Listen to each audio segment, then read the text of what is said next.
So, hello, welcome to the Power of the Journey podcast. My name is Abiodun, your host, and of course, today we're having Adeyinka Adegbenro join us today as a guest, and I think it's very interesting. So, I'll probably start with a story. Um, we spoke sometime in 2019 of December, and I think we had a very interesting conversation, and then we hadn't spoken, in over 10 years, and just before then, and it was quite interesting what we spoke about. And this is something I've always wanted to do, trying to tell stories, about people and about things, and I get a sense that people would be able to learn from these things. And when we had that conversation, I think for me that basically validated what I always thought in my head, wanting to help people tell their stories, and the belief that others would then learn from it. But before we go any further, I want to take on this, just read this quote from Cleo Wade. So Cleo Wade is an American poet and activist, and she says in one of her books, if you are grateful for where you are, you have to respect the road that got you there. And so really, Yinka, we're going to be talking about how you sort of transition from where you were to where you are now. And so, just for introduction, Yinka is a teaching assistant with the Northern Illinois University in the US of A. And so, I think one of the interesting things that got me to try to reach out to you one time was, I went through your LinkedIn and I noticed that you had a third class from the University of Lagos, in Nigeria. And, I think I knew this back then. But I think what was surprising for me was that I noticed that you put it on your LinkedIn. But even way better than that was that I then saw that after a couple of years, you went back to school and you came up with a first class in chemistry. So really just tell us how that happened and basically everything in between. Over to you, Inga.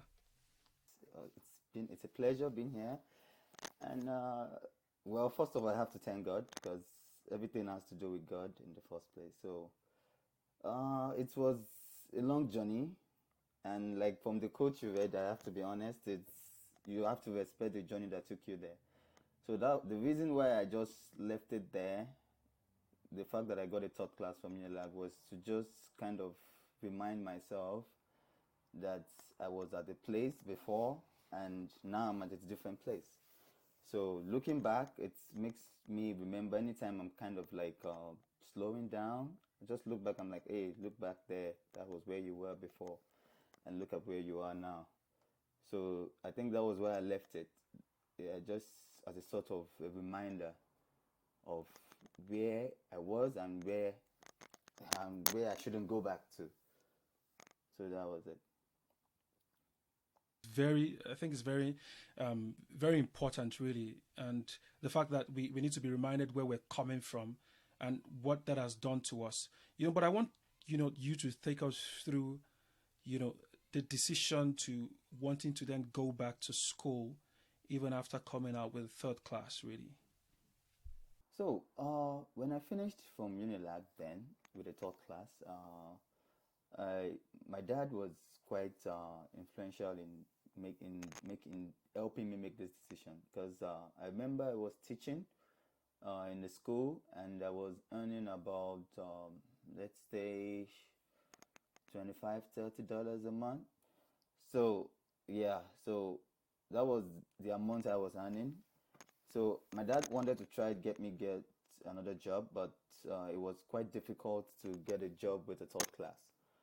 So on this fateful morning, I remember he called me into his room and it was like, "You need to help me pay the DSTV premium. That's the cable TV subscription." So it was like, "Oh, like let me ask you something." And I was like, "What?" He said, "How much is the premium subscription?" I said it's about $18 or so. And he said, "Okay, so let's assume that in the future you're gonna get married." I said, "Yeah." "And you're gonna have kids?" And I said, "Yeah." And they said, so, and you would like to have a DSTV in your house, of course." I said, "Yes, of course I would like to have it." So he said, so, assuming that you're still doing this job and you're earning about $30 a month, and you want the premium service because that's where you'll be able to watch the football matches and all. So if you pay the premium service, what would be left of your salary? At that point, I knew where it was going, so I kept quiet. I stopped answering him.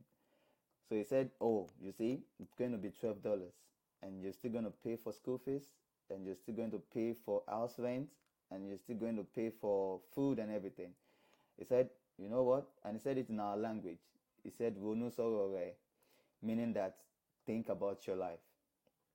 So that moment, it dawned on me that I needed to do something about my degree because in Nigeria then or even till now, the degree is still a major thing. Like when you come out with a 2-1 and a first class, you get more opportunities than someone who comes out with a third class.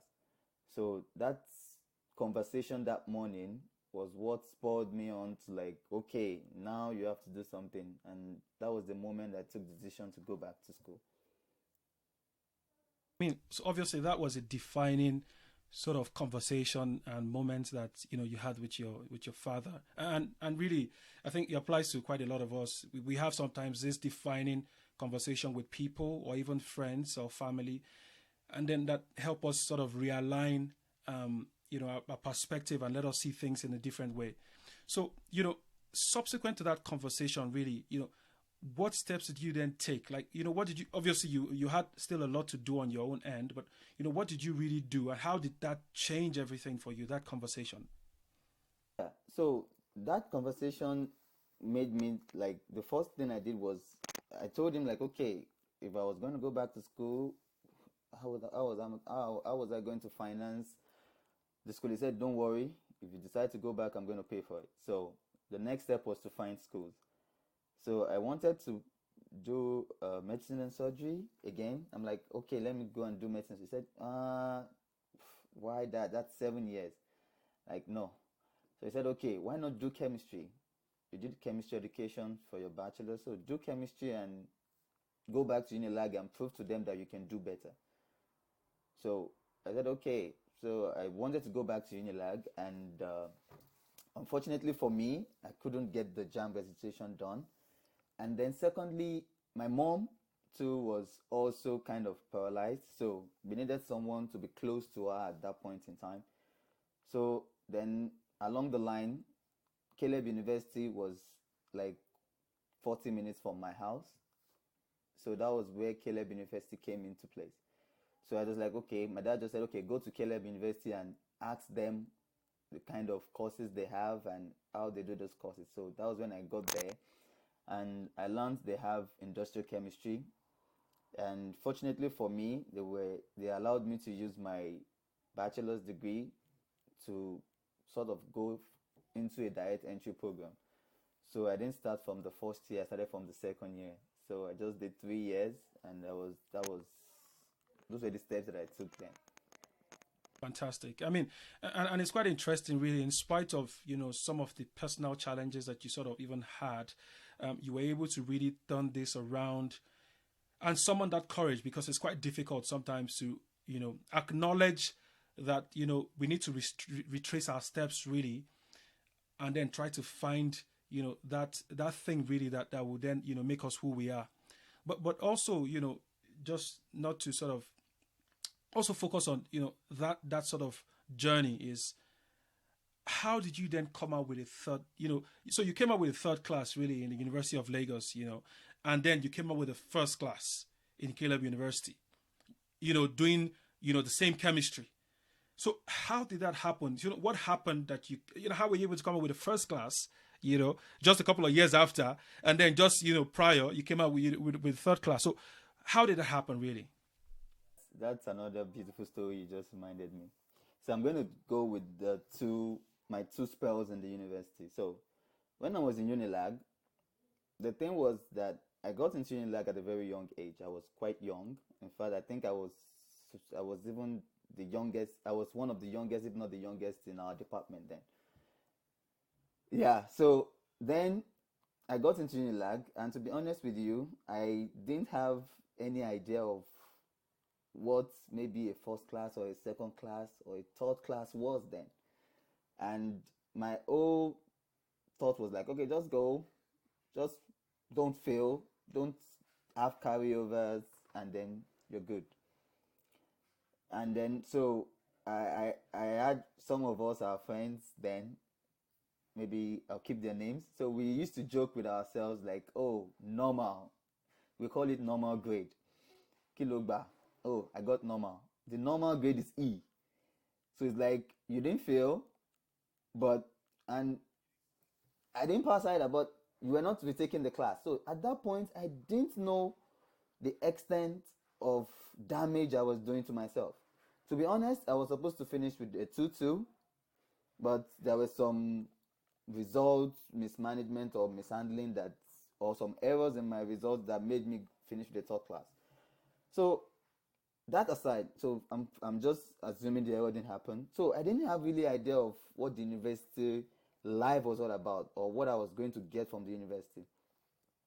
So the second spell when I got into Caleb University, I was fortunate, very fortunate to meet my dean in the when I got in, because when you get in, you're to do registration, and the dean was supposed to like sign you into the department. And I must say that conversation with him was also one of the defining moments in what changed between my time in Unilag and my time at Caleb. So I got in there and we got talking, and he said, "Oh, you have a degree before?" He said, "Yes." He said, "Oh, you have a third class?" I said, "Yes." "Is that why you're coming back?" I said, "Yes." He said, "Okay." Then he made this quote, and he made it in Yoruba. He said, "Tíyàn bá máa jẹ ọ̀pọ̀lọ́, pé tó bá máa jẹ ọ̀pọ̀lọ́ kó jẹ èyí tó lẹ́yìn inú." Meaning that if you're going to do something, make it worthwhile. Yeah. So that's, yeah. So for our viewers that are not, that may be, not Nigerian or African. So basically Yoruba is, one of the languages that we have basically in Nigeria. It's a southwestern part of Nigeria. And it's a very interesting and beautiful language. So I get a sense that, sometimes we want to convey some of these things, but we can do it best in the language. And then, so that's what Yinka is trying to do. So basically we're just going to translate what he's also said, in Yoruba. But so go ahead. Sorry for the digression. If you're going to do something all over again, make it worthwhile. Do it to the best of your abilities. And when he said that, then he told me, okay, this is how I believe you should study. After every class, when you get home, study what you did the whole day. Every day, study what you did at the end of the day. And then over the weekend, study everything you did that week. And to be honest with you, I took that, and I'm glad I took that advice. And to be honest, that was what I was doing. Every day after school, I would study. Even if I was on my phone and chatted till maybe 1 a.m., before I slept, I was still going to make sure I studied before I slept. And then over the weekend, I studied through everything we did. So initially, I felt like, oh, when the courses start getting voluminous and we've done a lot, maybe deep into the semester, maybe that would be difficult to like adhere to. But I realized that when I started, even when going through, once you've been reading through the whole course every week. So even when it gets more, you realize that when you're going through the previous one, you remember what you did. And I was surprised that, from my time in Unilag and my time in Caleb, when it was time for exam in Unilag, we would do night classes. I know you remember that because I know we met a couple of times. So, yeah, so we would do night classes before exam, and for me, it was difficult for me to remember things that I just read the previous night. So I realized that I went from someone who would, if you are asked answer 4 out of 6, I would be able to answer. I was just being able to answer maybe 1 or 2, to somebody who would have 6 questions, and I would be like, I think I can answer the whole 6, and yeah, and So you were spoiled for choice, really. that's the word. It's it was a different thing entirely for me. uh, Initially I wasn't confident with myself because there's this thing with you, like it's like, oh, you've been failing a lot in the past, you used to getting bad grades, and then all of a sudden you're you're scared and you get into the exam and you see like, oh, I can actually answer all of this. And it changed everything, even to some courses that I didn't know, because I was very bad in physics and in differentiation and integration. I was really bad in them. I still ended up having a B. Like, and out of like 70 students who took the class, I think only one passed with an A. Then I think 12 had a B. And for someone who was bad with differentiation and integration, the course was like on ordinary differential equations. So I still had a B. So I was like, oh, so it means that if you put in the work, if you put in the effort. Clearly, I mean, this I think it's a very beautiful story. So I think two things here for me would be that the fact that you basically had very positive people in your corner, and people to help redirect you. From the point of your father, and also the dean that in the school in Caleb, really, and that seemed to have really done quite a lot of major changes in your outlook and how you saw things. And I think additionally, from what you've also said, is the fact that you know things changed. You then had confidence in the fact that nothing was really difficult. When you put in the work, you get the results.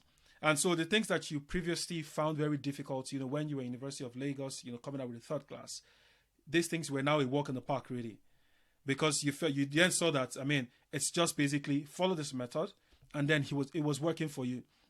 And I think that's a very important one, really, for everyone to just take out of this. The fact that sometimes we need positive people around us, and so when they talk about trying to get a mentor or a sponsor, I think these are very important conversations, and it's been highlighted here, right? In some cases, some of us are, people like you also are lucky to have them just very close by, maybe family members and, people that, show concern for us. In other cases, some of us would have to reach out and then look for that mentor to just help us, show us that, we're doing this thing this way, it's not working. Do you maybe know any other way I could try? And I think these are very important sort of, life hacks that we could sort of take on and then apply to different spheres in our lives, right? And I really like the way this conversation is going, and really, so at the point that you then came out with the first class, how did it feel? I mean, if I just want you to maybe try to go back to that time when you came out with the first class, and how you felt. What was it like, really? To be honest, because I'm this kind of person who is, I don't always I'm not always surprised by what I do, like maybe like overwhelmed. I felt happy, and I think the greatest joy was with my family, like with my family and also the dean, because the dean was retiring, I think, that year. So it was like, oh, it came to me. I was like, I'm proud of you. Like, I'm glad you remember our conversation 3 years ago. I'm glad you took that.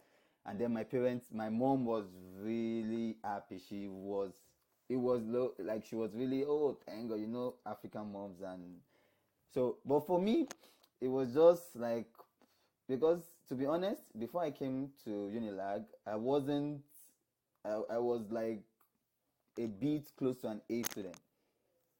So I wasn't that, for someone who was 15 to get into university, you should know that it's not. Yeah, I mean, you had to be brilliant, right? Yeah. So I think I just felt like I retraced my step, and maybe I just felt I could do more.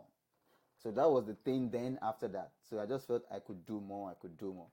So I was happy on one side, but on the other side, I just felt like, okay, you're back to where you're supposed to be.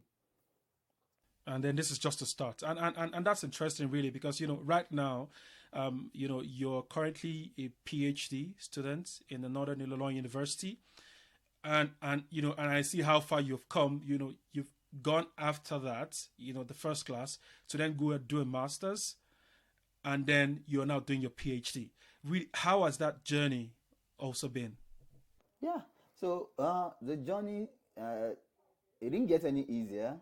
I wouldn't say it's easier, but the decision to go back was actually what has been influencing this journey, because it was my during my time, I think it was my final year, that I realized that it was possible to go for masters abroad, and you would get like scholarship in front in like scholarship in the form of teaching assistantships and all.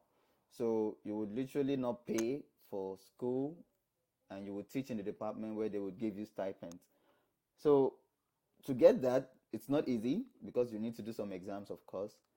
And then to maintain it is also not easy because you have to come here, and then you have to not just teach, but you also have to like go through your classes, and you should maintain like a form of good standing. Like we have a grade point average that you need to have to maintain it. So it's not like it got easier, but I would say the lessons I've learned from previous years have been what has been keeping me going so far. Yeah, yeah, and definitely that's even more, way more interesting and sort of very fulfilling, because the level of confidence that you had even developed as you went along would definitely obviously be coming into play here.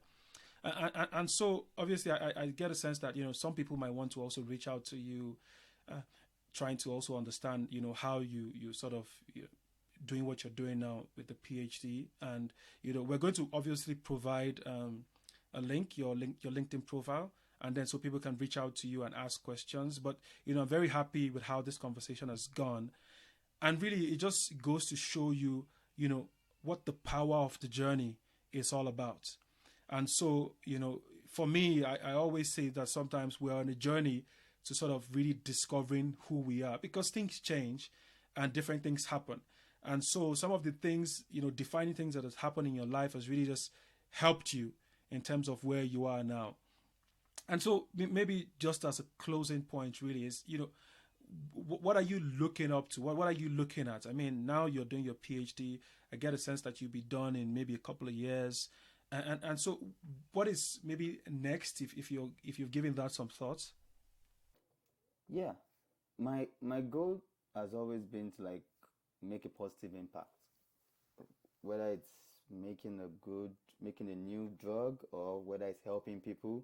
So the goal has always been to help people, because personally, I think I would say my goal in life, even though we would say we want finance and we want money, but my goal in life has always been to impact as many lives as possible. So whatever I'm going to do next, to be honest, I haven't given it a thought yet of, let's say, what I want to do next in terms of helping people. But I know it will definitely have to do with helping people. Just help people as much as possible achieve the best that they can. And thank you very much. I think this definitely is a great way to start in terms of helping people. And obviously, when people see this and learn your story, is also a way to help them.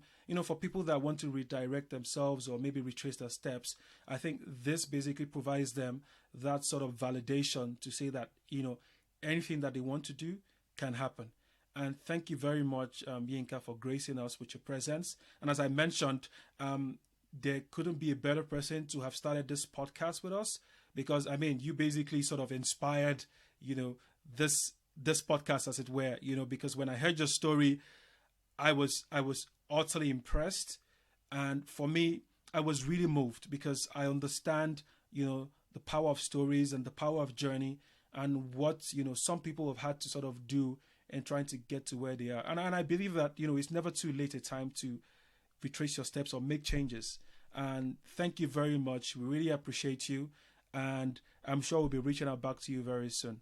Having me, Abiodun. I really appreciate that. And it's an honor to be the first guest on your platform. Thank you very much. It's a pleasure here. It's a pleasure here. Okay, yeah. Thank you very much, everyone. And that's the power of the journey. So we will be catching up soon. If you enjoy this podcast or YouTube video, I'd like for you to follow us, give us reviews, like and share with your friends and family. And, you probably have folks that you probably just want to let it, and sometimes it's easier for people to learn from stories, right? Just share this with them, and then I believe that it's a very important story, and that really needs to be told, and I believe that people can learn from it. Thank you very much, and take care. Bye now.